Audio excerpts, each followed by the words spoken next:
Woah Karen, shattering the glass etched window momentarily after a few seconds. It was an etched fey mural out of the door frame as it all fell to the deck floor as he stood there, not knowing what to do or say, trying to recollect that just happened. As the guy still standing, as they were looking down at the ground and back at him, saying, "Dude, you need to seriously let your balls drop and grow a pair. That's your sister, man." As they shake their heads and walk off and leave. She was not charged due to it was ruled self-defense, but he was locked up and sentenced to 5 years in, and when he gets out, he will be on pro for 6 months and has to serve 100 hours of community service as a substitute teacher for Sunday class. If he completes it all, he will get off. If he completes it all, he will get off.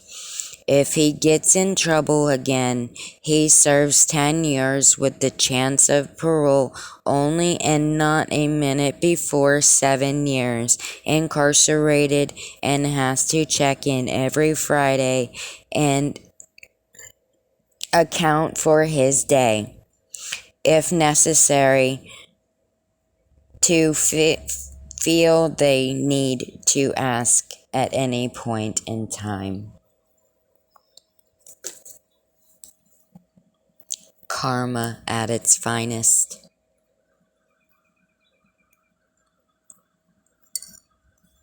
So clearly, she was definitely not happy as she walks inside, whispering under her breath, "What are they gonna try and sue me for? That they gonna try and sue me for that too? Ugh." And as a matter of fact, they did. Well, Nikolai did anyways, filing saying that he was emotionally disturbed and distressed from her attacking him and shooting him, and stress and PTSD, and she responsible for all of his medical bills, and that he should be entitled to compensation. And guess what? The little rumple fucker won and got $15K. She had to pay him, but the kicker was she didn't until the doctor knew that the bill would be directly paid to the ER, and after they will get their cut from the hospital bill, then they will cut him a check for the remainder balance when he's discharged, so he can't skip out on the hospital bill as he always does. That morning she thought it was a beautiful day to take a horseback ride through her 24 acres of land, although now she knew she had more. She bought up the land around her due to trust issues and privacy. About 800 feet away off into the woods was Dreamy Hollow, the Indians' reserve, and tribes scattered throughout the 10 acres of land.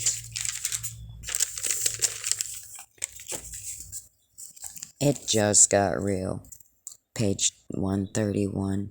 As she slowly trotting along as starlight, her pure white horse with silk long kneecap length white mane and glassy purplish blue with neon tint eyes would graze the ground, chewing on the grass, and she slowly walked along the trail as she heard a scuffling noise in the bush as about 6 Indians stepped out and was demanding her to leave their sacred ground immediately. Young lady, but she sought to see it differently. Excuse me, sir, but, finger on her chin, I own all this land, and you, sir, jackass, can kiss my rebel ass. Stick that in your peace pipe and smoke it.